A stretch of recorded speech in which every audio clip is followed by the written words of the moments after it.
¿Te interesa la filosofía? ¿Quieres conocer su desarrollo? ¿Te has planteado estudiar filosofía y no sabes cómo? Si alguna vez te has preguntado esto, enhorabuena, este es tu vídeo. Ha llegado el momento de que descubras cómo estudiar filosofía por tu cuenta. En fin, dejemos este intento de spot publicitario cutre y hablemos en serio. El tema del vídeo de hoy es un poco diferente y responde a la pregunta de si se puede aprender filosofía de una forma autodidacta. La respuesta posiblemente la tengas clara, es un sí, pero no es tan fácil como parece. Antes de empezar en materia, déjame un momento que vaya por mi café. Vale, aceptemos que esto es posible, pero me encuentro con dos problemas que no sé muy bien cómo vas a solventar. El primero de ellos es que la filosofía es inmensa, y no me refiero solo a la gran cantidad de autores que hay en ella. Lo cierto es que hay numerosos autores que escribieron bastantes obras, y un ejemplo de esto es Platón, quien escribió 30 y pico diálogos, y esto es solo lo que hemos mantenido. Vamos, que a saber cuántas cosas escribió Platón, la verdad. Lo que queremos decir es que si quisiéramos comprender la totalidad del pensamiento de Platón a partir de sus obras, habríamos de leer la inmensa mayoría de estas. Y si esto se extrapola a la historia de la filosofía, la lista de libros crece exponencialmente. Por ello, si eres capaz de leer todas estas obras, o tienes mucho tiempo libre o una capacidad prodigiosa de lectura. Vale, a ver. No, espera un momento que aún tengo más. Vamos a asumir que somos capaces de solventar el problema de la inmensidad de la filosofía. Aún hay algo que creo que es incluso peor. La filosofía no es una disciplina aislada que no se relacione con otros modelos del saber. ¿Cómo? ¿Qué quieres decir con esto? Vale, creo que esto con unos ejemplos se va a entender mucho mejor. Paradigmáticamente se ha dicho siempre que la filosofía ha de leerse en su contexto, y esto nos lleva a plantear que hay una gran relación entre la filosofía y la historia. No podríamos comprender la obra de Platón sin plantearnos los problemas históricos de su tiempo. La filosofía muchas veces responde a estos, pero además los planteamientos filosóficos muchas veces suelen entremezclarse con planteamientos de otras disciplinas. Tres ejemplos muy clásicos son el arte, la religión o las ciencias. Sería bastante difícil hablar de bioética sin tener ciertos conocimientos sanitarios. Por si alguien no lo tiene claro, la bioética es una disciplina de la filosofía práctica que proporciona y examina los principios básicos de la conducta humana en relación con la vida, y por ende con la muerte, y muchos otros temas. Pero bueno, con ello lo que estamos viendo es que no solo la carga de lectura aumenta, sino que necesitamos tener conocimientos muy amplios acerca de muchos temas diferentes. No sé, sinceramente dime tú si serías capaz de cargar con todo esto a la ligera. Yo no lo soy, yo desde luego no lo soy. Sinceramente, me encantaría decir que no tienes razón, pero estas matizaciones son bastante importantes y siempre hay que tenerlas en cuenta cuando uno empieza a aprender filosofía. Es fundamental aceptar que no vas a abarcarlo todo. Hay ideas que por extensión, porque se alejan de tus gustos o porque no te dé tiempo, no vas a poder profundizarlas. Pero bueno, todo esto responde al mantra que siempre me he cantado a mí mismo cuando he estudiado filosofía, que es que no se puede llegar a todo. Esto no es algo malo, cuando lo aceptas te das cuenta que es algo totalmente natural y que tienes que aceptar. Antes de nada, he de decir que hablé de mi experiencia en la universidad en este vídeo de aquí, y es bastante interesante ponernos un poco en contexto de mi experiencia. Es cierto que haciendo un balance de mi experiencia universitaria, siempre ha ganado lo positivo, pero también es verdad que me di cuenta de los problemas que he comentado antes, entre otros. Con ello, este vídeo no solo va dirigido a aquellos que quieren aprender filosofía, sino que quieren tener un mapa para seguir aprendiendo y mejorando. Sinceramente, la academia no es algo totalmente necesario para estudiar filosofía, pero tampoco podemos negar que es algo muy útil. No vamos a ponernos aquí a decir que contar con un equipo docente que te ayude a resolver tus dudas y además es un apoyo a la hora de interpretar textos es algo bastante interesante. Tampoco se puede menospreciar la importancia de un grupo de compañeros que te ayudan a contrastar ideas y a mejorar en ciertas habilidades. Es por esto que es cierto que aprender filosofía de forma autodidacta tiene ciertas carencias y esto puede dificultar bastante el camino, pero que lo dificulte no significa que lo haga imposible. Aquí hay un disclaimer que es bastante importante. Esto es mi opinión personal, que está fuertemente influenciado por mi experiencia. Evidentemente no tienes por qué hacerme caso, hay numerosas opciones que son igual de válidas que estas si se toman en serio. Conozco a muchísima gente que sabe muchísima filosofía únicamente gracias a sus lecturas, y otras personas que han sabido exprimir totalmente la información dada gracias a muchas vías de divulgación. Y ahora sí, vamos a ello. Lo primero y más básico que nos tenemos que plantear es el por qué queremos estudiar filosofía. ¿Quieres estudiar filosofía por tener un conocimiento general acerca de la filosofía y el desarrollo de los diferentes planteamientos? ¿O tal vez quieras aprender sobre un autor, disciplina o área en concreto? Hemos de decir que las dos opciones son igual de válidas, pero en este vídeo vamos a centrarnos sobre todo en la primera, en aquellos que quieran aprender filosofía de una forma general. No obstante, el método que vamos a desarrollar lo podemos aprovechar para cualquiera de las opciones. Además, otra cosa que hemos de puntualizar es que el contenido que vamos a utilizar se aplica únicamente a la filosofía occidental. No nos sería útil en otras ramas de la filosofía como podría ser la filosofía oriental. Ya voy avisando de que hablé del tema de la filosofía oriental en este vídeo de aquí, por lo que si tienes algún comentario antes mira el vídeo, porque hablo de filosofía oriental con una justificación. No obstante, en el caso de la filosofía oriental solo tendríamos que utilizar otros materiales para poder hacer exactamente lo mismo. Pero bueno, dejo el matiz aquí para que quede claro. Hay algo que no es nada recomendable cuando uno quiere acceder a la historia de la filosofía en general, y es dejarse llevar por un sinfín de lecturas que no tengan un orden o una lógica interna. Imagínate que quieres aprender sobre una disciplina, estamos hablando de la filosofía en este caso, y empiezas a coger autores sin mucho sentido de diferentes tiempos y que no comparten un hilo común. Lo que puede suceder es que sí, estás leyendo obras filosóficas, sí, puedes entender cosas, pero tal vez va a ser bastante difícil interconectarlas porque no tienen un sentido. Aunque ojo, si lo que quieres es disfrutar de lecturas filosóficas y leer por leer, simplemente empápate de obras y no pasa nada, porque es un objetivo totalmente diferente que estructura tu método de otra forma. Muy bien, pero ¿qué hacemos si no? ¿Aprendemos filosofía sin leer? Por supuesto que no, y más bien al contrario, nosotros siempre vamos a poner el foco en la lectura de textos, pero antes hay que hacer algo previo. Vamos a decir que la sentencia clave de este vídeo al final es ir de lo general a lo particular. Para poder leer obras filosóficas, antes tenemos que desarrollar unas herramientas, de la misma manera que un cocinero afila sus cuchillos antes de cocinar. Todo muy gráfico, la verdad, pero ¿cómo? Vale, en resumen, como hemos dicho, vamos a ir de lo general a lo particular, y con ello el método consta de 3 pasos. El primero de ellos es tratar de empaparse de la historia de la filosofía en general, tratando de comprender y recolectar la mayor cantidad de conocimiento para luego poder proceder a la lectura. Tras ello, como hemos aventurado, nos pondremos a leer. Evidentemente hay que leer las obras de los filósofos para poder comprender qué decían estos. Y por último, no voy a aventurarme, pero va a haber un tercer paso que creo que se queda sentido a este método. Lo adelantaré al final del vídeo. Con ello, antes de devorar textos como locos, vamos a dar un pasito atrás. Vamos a hablar de la historia de la filosofía en general. Y sí, para ello, tal vez haya que estudiar un poco. Vale, cuidado, no te estoy diciendo que dediques tu vida a estudiar historia de la filosofía. Déjame explicarme un poco. Imaginemos el caso más caótico posible porque nos va a permitir entender la importancia de esto. Queremos empezar aprendiendo sobre filosofía, cogemos una de las primeras obras más importantes, en este caso podría ser, por ejemplo, la Metafísica de Aristóteles,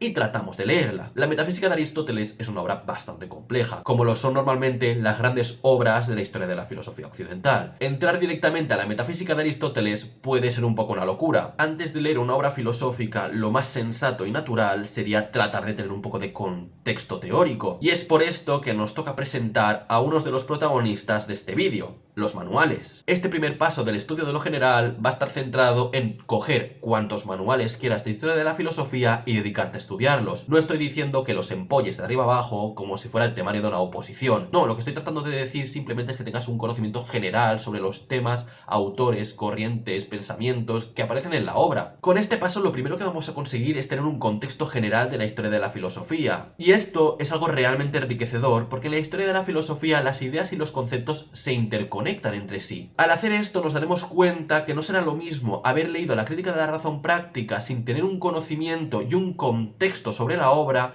que leerla en su lugar, habiendo conocido primero la crítica de la razón pura y todas las influencias que tiene Kant y por las que escribe su obra. También te digo, si quieres leer la crítica de la razón práctica de Kant así a las bravas, es una maravillosa forma de sufrir, cada cual. Otro beneficio que tal vez nos da centrarse en lo general es descubrir qué nos gusta y qué nos atrae. En la filosofía hay muchísimos temas que investigar y muchísimos autores que leer. Y es cierto que es mucho más entretenido y disfrutón leer aquello que te atrae y profundizar en las cosas que realmente te llenen. Recordemos el mantra de este vídeo, no se puede llegar a todo. Respecto a esto, aunque dejes cosas atrás, siempre tendrás cierta información general que te permitirá cubrir más o menos los huecos. No a la perfección, pero bueno, algo es algo. Y el último motivo que quiero sacar a la luz es que este método nos permite prepararnos con una mochila conceptual. Estos conceptos y estos términos van a determinar que podamos entender una obra de una forma correcta o incorrecta, pues cada autor trabaja con una serie de conceptos y en filosofía no hay ningún problema en resignificar. Lo que quiero decir con esto es que hay numerosos conceptos que han ido cambiando cambiando de significado según el autor, la corriente o el momento, y esto no lo pone muy fácil, la verdad. Y sí, lo primero que vas a preguntar es ¿qué manual escoger? Hay muchísimos manuales sobre historia de la filosofía, y esto es algo muy útil e interesante para nosotros porque podemos escoger entre diversas fuentes. No obstante, no todas las historias de la filosofía son iguales. Hay algunas más extensas y otras más sintéticas, y esto es bastante importante en el momento de escoger cuál queremos utilizar. Un manual demasiado sintético podría no desarrollar lo suficiente los conceptos para que los entendamos. Voy a ofrecer aquellos que más utilizo yo en el momento de hacer vídeos y en el momento de estudiar sobre filosofía y que siempre me han acompañado a lo largo de mi carrera. En mi opinión, y creo que es algo que compartimos muchos, uno de los más básicos de la historia de la filosofía es el manual de Frederick Copleston. La edición más nueva consta de 4 tomos y ha sido publicada por Ariel. Dejo por aquí el primer tomo para que quede clara la portada. En este manual lo que encontramos es el desarrollo del pensamiento de la mayoría de los autores de la historia de la filosofía más importantes. Evidentemente no van a estar igual desarrollados autores como Telesio que Platón, pero bueno, más o menos los principales están bastante bien desarrollados. Algo que podríamos hacer cuando leemos este manual es, si a algún autor nos interesa mucho, saltar alguno de sus libros para ir leyendo ya sobre él. Ya os digo que cuando yo era estudiante de filosofía, casi todos los profesores recomendaban este manual. Otro gran ejemplo de manual de historia de la filosofía que es idílico para empezar es el escrito por Dario Antiseri y Giovanni Reale. Son 7 tomos que tienen una forma bastante particular, pues se parecen bastante a manuales de estudios medios. Tienen esquemas, resúmenes, textos, diagramas e imágenes, y sí, con dibujitos se aprende mejor. Fuera bromas, esta estructuración que puede parecer en principio bastante pueril es bastante buena para poder organizar correctamente el conocimiento de los conceptos que se presentan. Además, la presentación de algunos pasajes dentro de la historia de la filosofía son bastante interesantes para generar un puente entre el manual y la obra. Vamos, es un 10 de 10 si acabas de empezar con la filosofía. La última opción, si la encuentras, puede ser también muy interesante. Es el manual escrito por Nicola Bagnano. Creo que se pronuncia así, del italiano lo llevo fatal. Esta es una versión más corta tal vez del de Copleston, pero viene bastante bien para introducirse en los autores más importantes. Lo malo es que la verdad es bastante difícil de encontrar, está descatalogado, yo lo he conseguido a ratos de bibliotecas. Sí, es verdad que no he dicho ningún tomo único de historia de la filosofía, pero ya hemos dicho que la extensión sí puede ser importante en una primera lectura sobre historia de la filosofía para que los conceptos queden bien claros. Se pueden utilizar sin problemas y yo los he utilizado a modo de repaso, pero también es verdad que puede quedar un poquito coja la explicación acerca de ciertas cosas. Aquí cada uno es libre y si quieres empezar con uno de ellos, hay algunos que son bastante interesantes. Por otro lado, sí es interesante plantear que hay ciertos manuales específicos de momentos concretos de la historia de la filosofía. Por ejemplo, me viene a la cabeza el de Guthrie de Historia de la Filosofía Griega, que es un clasicazo. Es verdad que estos son bastante interesantes si quieres profundizar en un periodo, y como todo, cuanto más azúcar, más dulce. Pero también es verdad que como una primera impresión de la historia de la filosofía, coger uno de estos manuales puede ser un poco abrumador. Pero bueno, como en todo, cada uno se puede estructurar las horas que va leyendo de una forma que quiera. Si quieres empezar con uno de un primer volumen, luego uno con más volúmenes para ir extendiendo, y luego si lo que quieres es completar la información de los periodos que más te gustan, más te llaman la atención,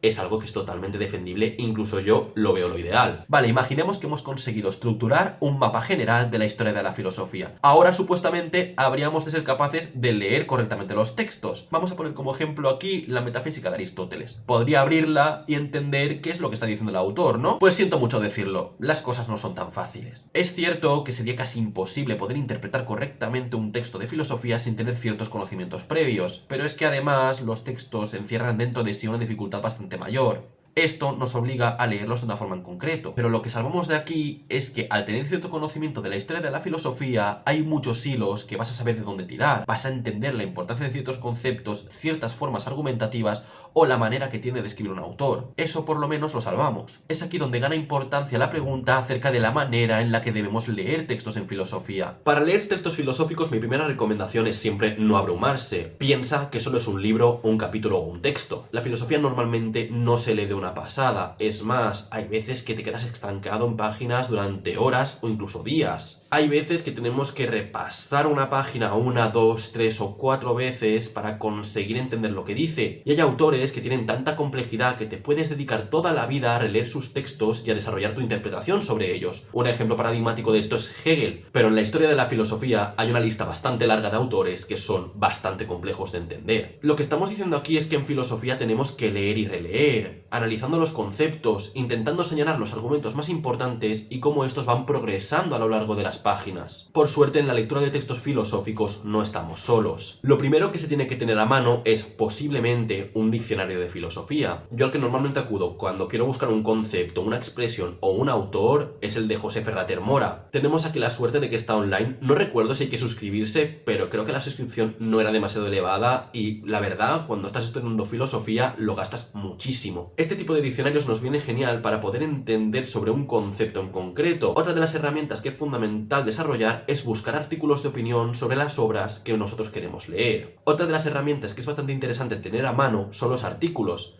Y sí, a veces parece algo demasiado específico, pero pueden venir bastante bien cuando tenemos dudas sobre una obra en concreto. En la historia de la filosofía se han escrito numerosos artículos, y sobre todo, si nos vamos a centrar en las grandes obras del pensamiento, vamos a encontrar numerosos artículos que nos van a ayudar con ellas. Existen numerosos portales donde podemos encontrar artículos, pero es verdad que yo he utilizado siempre Dialnet y Google Scholar, pero es cierto que tampoco me he puesto a investigar mucho sobre los mejores portales porque me han dado bastante resultado. Si sabéis alguno mejor, decídmelo aquí abajo, porfa. Por último, voy a recomendar una herramienta que es bastante buena cuando un texto se nos hace demasiado complicado. Aquí presento a las guías de lectura. Estas te permiten interpretar una obra de una forma mucho más elevada, cosa que es bastante deseable. Por poner un ejemplo, yo dependí emocionalmente de la guía de lectura de la Metafísica de Aristóteles de Giovanni Reale en más de una ocasión. Evidentemente, podría nombrar muchísimos medios digitales que nos sirven muchísimo también para poder adentrarnos en el mundo de la filosofía. Hay canales, foros y páginas que son grandes herramientas que tenemos que tener en cuenta. Por desgracia, aquí un aviso, hay veces que la información no está contrastada y eso es un problema. Puede ser que no sea la más deseable. Pero bueno, cada uno con su mirada crítica que haga lo que considere. Ya hemos visto con esto algunas herramientas que nos pueden ayudar mucho en el momento de interpretar y leer textos. Lo que no quiero que se piense es que siempre vas a tener que recurrir a estas herramientas. Las herramientas están ahí si tienes un momento complicado de lectura. Hay muchos textos que son más fáciles de leer, pasajes que teniendo un poco de información previa vas a poder entender en su mayoría. Entonces, utiliza estas herramientas cuando las necesites. Todo lo que estoy comentando, evidentemente, lo voy a dejar aquí abajo para que podáis consultarlo cuando queráis. Lo bueno de todo esto es que leer filosofía es una habilidad, y como toda habilidad, esta puede mejorar. Lo mejor que se puede hacer para mejorar con esta técnica es no parar de leer e intentar interpretar la mayoría de los textos. Con esto, poco a poco, la mirada se va desarrollando y cada vez es más fácil esto de leer filosofía. Siempre hay algún hueso que es difícil de roer y por eso estas herramientas nos facilitan poder entrar en esos textos, independientemente del nivel que tengas, evidentemente. Pero bueno, con esto ocurre como en todas las disciplinas. Vale, muy bien, habiendo dicho esto, hemos explicado ya los dos primeros pasos de este método. Primero nos hemos centrado en adquirir una base conceptual y teórica sobre la historia de la filosofía. Y después lo que hemos hecho ha sido intentar empezar a interpretar textos. Ahora bien, esto no tiene sentido sin una tercera etapa, y es hacer filosofía. La filosofía se aprende haciéndola. Y para ello es bastante importante coger papel y boli y empezar a redactar cosas. Lo que se tiene que hacer tras una lectura es tratar de escribir acerca de ella. Y no te estoy diciendo que escribas un ensayo de 30 páginas sobre cada obra que vas leyendo. Si te apetece escribir sobre algún tema que te interesa, creo que es una maravillosa forma de aprender. Y si no, mírame a mí, que todo mi proceso de hacer guiones se basa sobre todo en esto, en poner en práctica aquello que voy leyendo. Con ello lo que te recomiendo es sobre todo escribir las opiniones sobre lo que vas leyendo, qué te parecen los argumentos de los autores, cómo conectas las ideas principales con otras teorías o qué te suscita una obra. Simplemente lo que estoy diciendo es que hay que tener una disposición de desarrollar esa mente crítica que va relacionando los conceptos. Puedes estar equivocado, puede ser que la relación que estés imaginando que hay no exista o no sea relevante, pero es muy interesante que aunque esto sea así, pongas en práctica y simplemente trates de mejorar esa mirada con la que estás trabajando tus obras. Ya bastante duro es leer las obras como para no sacarles un fruto o un partido personal. De esta manera, lo que estamos tratando de hacer es conectar nuestros conocimientos y darnos cuenta de que en la filosofía las redes son infinitas. Con ello, lo que hemos visto hasta ahora es que para aprender filosofía, primero lo que tenemos que hacer es tratar de tener una base conceptual que nos da leer acerca de historia de la filosofía. Tras ello, podemos aventurarnos a tratar de desgranar la información de los textos que más nos llamen la atención. Y por último, y tal vez de lo más interesante, es tratar de conectar aquello que estamos leyendo con el conocimiento previo que ya tenemos. Así, lo que estamos intentando hacer es llegar a tener una perspectiva crítica acerca de las lecturas que vamos haciendo. Y con esto voy a dejar que las preguntas acerca de este vídeo las hagas tú. Y ahora sí, si os ha gustado el vídeo, dadle like. No dudéis en comentarlo ante cualquier duda. Si queréis decirme cualquier cosa o dejadme vuestra opinión, os leo. Y si queréis seguirme la pista, suscribiros y seguidme en redes. Con esto dicho, hasta próximos cafés. ¡Chao! ¡Wow! Cuando dices una entera, es increíble. ¿Cómo se dice? No. Y ya paso a lo otro. Sigue yendo la luz, pero respira. Ya esto está con mucha luz, mierda. No sé qué he dicho aquí, pero yo creo que me ha quedado hasta chulo.